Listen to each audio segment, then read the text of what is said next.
అందరు నమస్కారం. ఎలా ఉన్నారు? అందరూ బాగున్నారా?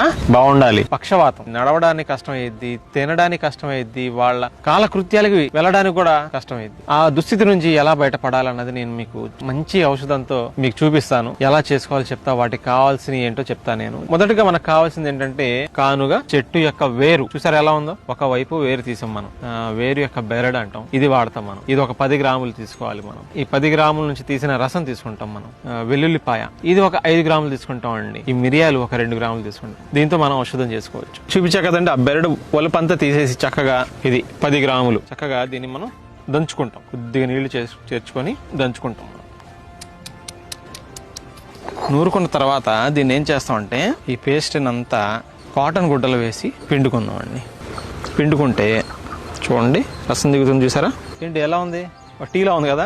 ఇప్పుడు మనం 5 గ్రాములు వెల్లుల్లి చెప్పా కదండి, చక్కగా ఒలుచుకొని పెట్టుకున్నా. చూసారా, ఒక 5 గ్రాములు తీసుకుంటున్నానండి, దంచేస్తాను. 2 గ్రాములు మిరియాలు చెప్పా కదండి, అవి ఒక 2 గ్రాములు వేస్తున్నానండి. వెల్లుల్లిపాయ మిరియాలు చక్కగా నూరుకుంటే ఎంత మెత్తగా చాలా చక్కగా తయారైంది. ఇప్పుడు వేరు యొక్క బెరడుతో తీసిన రసంలో ఈ ముద్ద వేసేస్తాం. ఇందులో మనం 1/2 గ్లాసు గోరువెచ్చని పాలు వేసి రోజు ఉదయం పరగడుపుని తీసుకోండి. ఒక్కసారి సరిపోతుంది. మీరు సేవించినట్టయితే గనక 41 రోజుల్లో పక్షవాతం వచ్చిన వ్యక్తి చక్కగా ఖచ్చితంగా నడవడం మొదలు పెడతారు వాళ్ళు.